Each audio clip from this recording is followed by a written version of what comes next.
Bapak Ibu sekalian, kalau kita mau melakukan pemilihan, mau menengok apa yang akan terjadi besok, tidak bisa kita melihat janji hari ini, tapi tengoklah apa yang sudah dikerjakan di masa lalu. Ya, prediktor terbaik atas perilaku masa depan adalah perilaku masa lalu. Bila di masa lalunya tidak peduli, jangan harap besok peduli. Bila di masa lalunya memperjuangkan, insya Allah besok akan memperjuangkan. Ini adalah pola. Karena itulah kenapa kita bicara tentang rekam jejak, bicara tentang apa yang digunakan ketika menjalankan amanat di masa lalu sebagai prediktor apa yang akan dikerjakan di masa depan. Dan terkait dengan urusan ini, kita semua menyaksikan bahwa yang dibutuhkan untuk Indonesia maju, Indonesia bisa sejahtera, Indonesia bisa merasakan sebuah perasaan keadilan adalah keputusan-keputusan yang mendasarkan kepada prinsip kesetaraan, prinsip keadilan. Itu yang dibutuhkan, karena itu yang membuat kita bisa maju. Nah, seringkali kita menghadapi tantangan. Kenapa tantangan? Ada sebagian yang sudah maju berkembang, ketika sudah maju berkembang tidak mau memikirkan yang belum maju, sudah mikirin diri sendiri. Tapi kita juga rasanya sering begitu. Ini observasi nih Pak. Saya kalau hadir di sebuah acara, seringkali habis acara, dulu nggak apa-apa diatur adil, sekarang ada cerita sedikit. Putusan, dasarnya apa? Dan saya sering sampaikan berkali-kali, di dalam mengambil keputusan, kami di Jakarta mencoba menggunakan salam logika. Ingat, ini hanya terjadi di Konoha. Capresnya pengibul, partai pendukungnya pengepul. Konon, kata istrinya si Jontor, hasil korupsi si Jontor yang 8 triliun itu 25%-nya atau 2 triliun masuk ke partai panas dalam. Jadi tolong ingat, jangan pilih capres yang didukung sama partai pencuri uang rakyat. Bangun tidur masih menyimak tentang pidato Anies di Metro TV kemarin. 2 kali narasinya sama, bahwa pemerintah Indonesia ini melarang pencapresan. Anies Baswedan, TOLOL, ya, tolong kalau membuat narasi itu tunjukkan program Anda. Tolong Anies, sekali-kali tolong tunjukkan program Anda Anies ke depan ini. Apa program Anda? Selain menyebutkan perubahan. Kalau hanya perubahan-perubahan, cukuplah Anda menjadi gubernur kemarin, merubah-rubah nama jalan, merubah-rubah nama rumah sakit. Ya, itu yang dimaksud perubahan. Tolong Anies, sekali-kali pidato perpolitikan Anda itu, tolong tunjukkan program ke depan Anda. Seperti apa? Tolong, paling tidak Anda mendukung undang-undang penyitaan aset kepada koruptor itu, ya, kenakan hukuman tambahan, yaitu hukuman mati. Berani nggak Anies? Saya tantang loh. Tolong program Anda ke depan, tolong tunjukkan. Jangan hanya membuat narasi bahwa pemerintah Indonesia ini melarang seseorang untuk menjadi capres, seakan-akan Anda khawatir banget. Tolong Anies, berikan keterangan program Anda ke depan ini sebagai capres Republik Indonesia. Kalau Anda itu mampu, tolong tebalkan undang-undang penyitaan aset para koruptor itu, dikencangkan kembali Anies. Kalau Anda berani, tambahkan hukuman selanjutnya, yaitu hukuman mati. Kenakan hukuman mati untuk para koruptor. Siapapun itu, jangan tebang pilih. Berani nggak Anda? Itu salah satu program yang lebih bagus daripada Anda menyebutkan yang namanya pemerintah melarang seseorang untuk mencapreskan diri. Tidak ada pemerintah Indonesia ini melarang siapapun itu jadi capres. Tidak ada. Tolong Anies, saya ingin dengar, ya, narasi program Anda ke depan. Program Anda ke depan itu, kalau Anda benar-benar minta dipilih, tolong Ya, kencangkan kembali undang-undang penyitaan aset negara, terutama para koruptor, pengguna BLBI yang dulu belum pernah tuntas di zaman SBY. Tolong ya Anies, salah satu program itu Anda tegakkan sekuat mungkin. Tambahkan hukuman selanjutnya, yaitu hukuman mati. Bagaimana Anies, setuju enggak? Restorasi perubahan untuk Indonesia, partai anti korupsi, partai tanpa mahar. Oi, Bebo, sekjen lo gimana tuh? Korupsi 8 triliun, guys. Info, gimana Bang Bewo? Mikir. Oke. Pidato Anies Baswedan, calon presiden Indonesia 2024. Bagaimana kebijakan disusun berdasarkan gagasan, bukan sekedar kebijakan tanpa narasi, tanpa gagasan.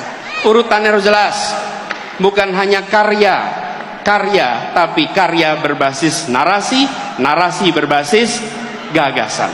Dan gagasannya di sinilah tadi yang saya sampaikan: kesemakmuran, kesetaraan, keadilan. Dan begitu ada pembagian sumber daya, maka pembagian sumber daya ini adalah memasukkan unsur-unsur gagasan itu. Gimana nih menurut kalian? Kalau aku sih bingung ya, yang dimaksud itu apa gitu. Jadi tuh sebenarnya gimana Pak Anies ini konsepnya, gagasan karya atau gimana nih? Bingung nih masyarakat Indonesia nih. Gimana nih menurut kamu guys? Lanjut di kolom komentar ya. Jangan lupa follow dan like video ini karena aku bakal upload setiap hari video terbaru khusus buat kamu. Thank you and see you the next video. Bye-bye. Informasi lainnya, bakal caleg Partai Nasdem bagi-bagi uang di kantor Komisi Pemilihan Umum Daerah Garut, Jawa Barat.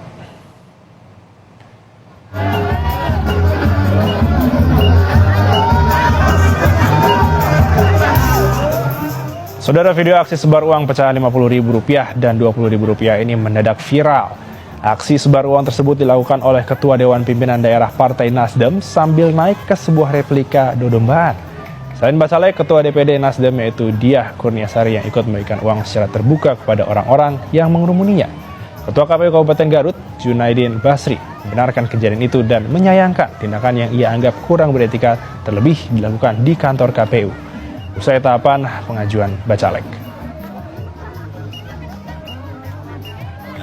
Memang bagusnya sih tidak melakukan hal seperti itu ya, bagusnya ya. Karena itu dilakukan di area KPU. Dan kata kunci dari 3 kata ini, kata Bhinneka Tunggal Ika. Assalamualaikum warahmatullahi wabarakatuh. Mohon izin Pak untuk memberikan koreksi ya Pak Anies. Yang pertama Pak, lagu Maju Tak Gentar itu Bapak di dalam menyanyikan mengulang-ulang refrennya salah. Mohon dibenarkan ya Pak, itu lagu bangsa Indonesia, lagu kebangsaan Indonesia ya Pak, lagu nasional. Kemudian yang kedua Bapak, Pancasila itu sila kedua kemanusiaan yang adil dan beradab, bukan persatuan Indonesia. Mohon dikoreksi ya Pak, karena Bapak itu calon presiden. Yang ketiga Pak, Bhinneka Tunggal Ika. Ika itu bahasa Sanskerta Pak, bukan bahasa Jawa. Betul, kalau bahasa Jawa Ika itu artinya iku, bahasa Indonesianya itu. Tapi kalau Ika bahasa Sanskerta itu artinya satu Pak. Mohon maaf ya Pak, ini Bhinneka Tunggal Ika, jangan dirubah-rubah maknanya ya Pak ya. Kemudian yang keempat, mobil listrik itu tidak memiliki emisi Pak ya. Kalaupun ada 0, sekian Pak. Tidak, mobil listrik beremisi lebih besar daripada bis yang memakai bahan bakar minyak. Itu salah kaprah Pak Anies, mau dikoreksi ya Pak. Bapak kan calon presiden, memalukan Pak kalau nanti seperti itu. Kemudian Pak, untuk menjaga keimanan, Bapak kan pendukungnya para muslim semua, orang-orang habib ya kan, kiai, ustadz. Nah, Bapak kan sudah dilabeli seorang yang sangat taat, muslimnya muslim yang taat. Untuk wanita-wanita di luar istri, Pak, itu bukan muhrim ya Pak namanya. Jadi mohon maaf Pak, jangan diulangi lagi memeluk wanita-wanita yang bukan muhrim. Bapak kan calon presiden ya Pak, memalukan. Jadi itu Pak ya, mohon untuk dikoreksi. Saya sebagai rakyat jelata memberikan masukan kepada Pak Anies agar bisa ada perubahan ya. Nah, program perubahan Bapak itu dulu aja ya Pak, perubahannya itu dulu aja, nggak usah mikirin perubahan yang berat-berat, karena apa yang sudah dilakukan. Kok ada ya seorang calon presiden dengan terang-terangan membela koruptor, dan yang lucunya lagi apa, dia menyudutkan pemerintahan Pak Jokowi. Kocak nggak tuh? Yuk, mari kita lihat videonya. Konsekuensi dari sikap dan pilihan yang diambilnya besar bagi Bang Surya Paloh dan bagi Nasdem. Tapi tadi di ruangan kita ngobrol, kita berdiskusi, saya menyaksikan dari dekat pribadi-pribadi yang tak bergeming, pribadi-pribadi yang memilih untuk teguh dalam sikap, memilih untuk menghadapi ini semua, cobaan, tantangan yang muncul atas konsekuensi keputusan-keputusan dengan keyakinan bahwa Tuhan Allah Subhanahu wa Ta'ala akan berpihak kepada kebenaran.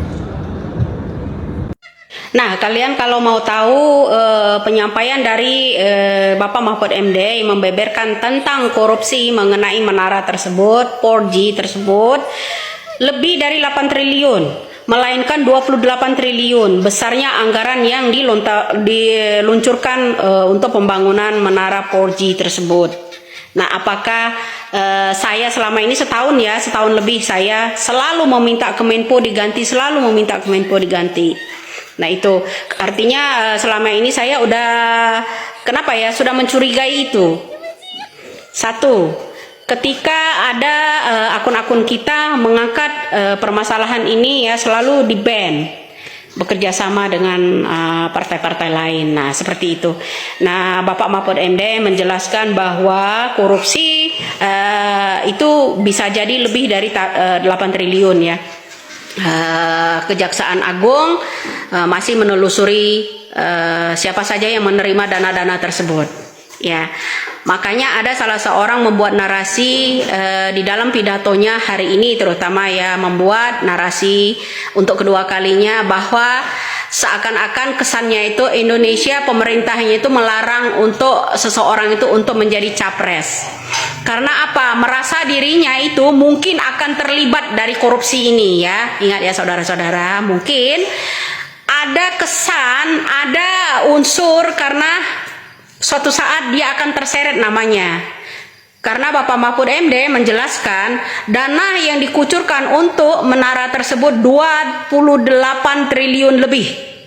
Ya, ingat. Dana yang dikucurkan untuk menara itu yang ditangani oleh Bapak Joni itu ya dari Nasdem itu 28 triliun lebih.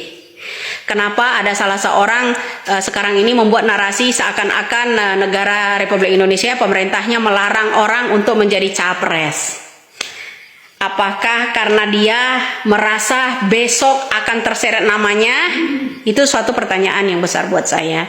Oke pemirsa, mari kita simak-simak kembali pemberitaan atau pengusutan mengenai Kejaksaan Agung untuk pengembangan korupsi dari menara ini ya. Karena dana tersebut adalah 28 triliun yang dikucurkan untuk pembangunan menara 4G tersebut. Oke bro, kita tunggu saja. Narasi dari Anies Baswedan mengatakan bahwa pemerintah ini melarang orang untuk jadi capres gitu. Jadi omongan dia itu harus diteliti ya. Seakan-akan dia menutupi sesuatu. takut dirinya itu akan terseret juga karena pernah menerima gitu loh. Ya, oke bro, selamat. Oke guys, Assalamualaikum warahmatullahi wabarakatuh. Salam, Om Swastiastu, Namo Buddhaya, salam kebajikan, dan salam sejahtera untuk kita semua. Saudaraku sebangsa dan setanah air, para penonton kanal YouTube-ku yang sangat saya hormati dan sangat saya cintai. Dalam muatan video saya tadi, kita menyimak bersama-sama. Kita mendengar bersama-sama bagaimana semangatnya Anies Baswedan dalam berpidato. Bagaimana semangatnya Anies Baswedan berbicara soal perubahan. Bagaimana semangatnya Anies Baswedan berbicara soal rekam jejak. Dari pidato Anies Baswedan yang begitu semangat, yang begitu berapi-api, saya rakyat jelata mau bertanya, apa yang sudah dilakukan oleh Anies Baswedan kepada negara kesatuan Republik Indonesia ini? Kalau ke masyarakat DKI Jakarta mungkin ada. Tetapi untuk rakyat Indonesia, apa yang sudah ditanam atau apa yang sudah dikerjakan oleh Anies Rashid Baswedan ini? Dia memang pandai sekali dalam menata kata. Dia memang pandai sekali dalam menyusun narasi atau merangkai narasi menjadi indah, enak didengar oleh telinga kita, enak untuk disimak. Tetapi saya secara pribadi menilai bahwa rangkaian kata-kata yang begitu indah, yang begitu enak masuk ke telinga kita, ternyata itu hanyalah kata-kata. Karena ini adalah fakta, bahwa rakyat Indonesia, khususnya saya yang rakyat jelata, atau orang-orang di luar dari DKI Jakarta, belum pernah merasakan apa yang dibuat oleh Bapak Anies Baswedan ini. Maka menurut pandangan saya menilai bahwa ketika dia berbicara soal perubahan, apa yang mau dia kerjakan untuk Indonesia? Perubahan seperti apa yang mau dia buat untuk Indonesia? Apakah perubahan hanya untuk menata kata? Apakah perubahan hanya habis dengan narasi-narasinya itu? Karena jujur, membangun Indonesia ini tidak bisa hanya dengan menata kata. Membangun Indonesia ini tidak bisa hanya pandai untuk bernarasi, hanya pandai berbicara bahasa Inggris. Tidak bisa. Indonesia ini adalah sebuah negara yang begitu besar, dengan kekayaan alam yang sangat luar biasa. Sehingga, sekali lagi segaris bawahi bahwa untuk membangun Indonesia ini tidak bisa hanya dengan omong kosong, tidak bisa hanya dengan menata kata, tidak bisa hanya dengan omong membangun Indonesia menjadi lebih baik dengan menyusun sebuah narasi. Tidak bisa. Indonesia butuh pemimpin yang bekerja keras. Indonesia butuh pemimpin yang harus turun untuk merakyat. Indonesia butuh pemimpin yang harus bisa mengakses dari Sabang sampai Merauke, dari Pulau Miangas sampai Pulau Rote. Tidak bisa hanya duduk manis di Jakarta, tidak bisa hanya duduk manis di istana, lalu berkuar-kuar soal perubahan. Jujur ya, sampai hari ini saya secara pribadi belum mendapat gambaran-gambaran dari perubahan yang selalu dibicarakan oleh Anies Baswedan maupun para pendukungnya ini. Perbaikan untuk perubahan. Sementara Anies Rashid Baswedan ini belum melakukan apa-apa untuk Indonesia. Tidak ada yang dia buat untuk Indonesia. untuk DKI Jakarta saja, kita orang-orang di luar dari DKI Jakarta bisa menyaksikan sendiri. Ada banyak kegagalan yang sudah dilakukan oleh Bapak Anies Baswedan ini. Ada banyak proyek yang menurut saya bagi pendukung Anies bahwa itu adalah sebuah prestasi, tapi bagi saya tidak. Justru hanya menghamburkan uang negara. Justru hanya menghabiskan anggaran-anggaran yang semestinya bisa lebih berfaedah, bisa lebih bermanfaat jika itu diberikan langsung kepada masyarakat.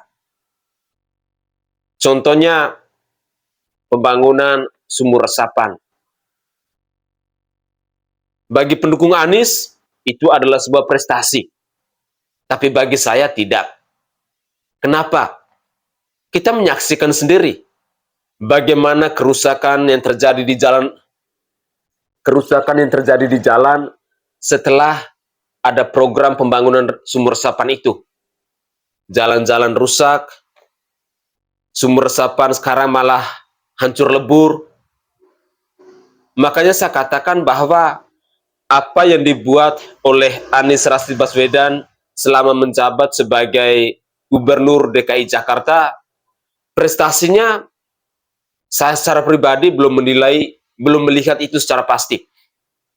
Kenapa? Tugu bambu getah-getih. Bahkan ada yang bilang bahwa itu adalah tugu bambu mesum. Karena model patungnya itu seperti itu. Itu menghabiskan anggaran dengan 500 juta lebih. Tugu sepatu bagi pendukung Anies itu adalah sebuah prestasi. Dan masih ada banyak pembangunan-pembangunan yang kita seringkali jumpa di media sosial. Pendukung-pendukung Anies selalu berkuar-kuar bahwa itu adalah sebuah prestasi. Nah, dari rekam jejak Anies Baswedan selama memimpin di DKI Jakarta itu, itulah yang dibanggakan oleh para pendukung Anies untuk membangun Indonesia. Dengan kata-kata yang selalu mereka ucapkan, perbaikan untuk perubahan. Jujur ya, saya secara pribadi, satu hal yang sangat saya kagumi dari Bapak Anies Baswedan ini adalah pandai dalam berpidato. Pandai dalam bernarasi, pandai dalam merangkai kata. Itu luar biasa. Saya secara pribadi saya kagum itu. Saya tertarik dengan gaya kepemimpinannya dia dalam bernarasi, dalam berpidato. Tetapi bukan untuk kerja nyata. Sehingga saya secara pribadi mau katakan bahwa ketika Anies dicapreskan untuk ikut bertanding dalam pesta pemilu di 2024 nanti, saya secara pribadi masih pikir 2-3 kali dan seterusnya. Karena memang membangun Indonesia ini untuk Anies, untuk saat ini ya, saya katakan bahwa belum mampu atau belum layak lah. Mari kita cari orang-orang yang mampu untuk mensejahterakan rakyat Indonesia. Orang-orang yang tidak pandai untuk bertata kata.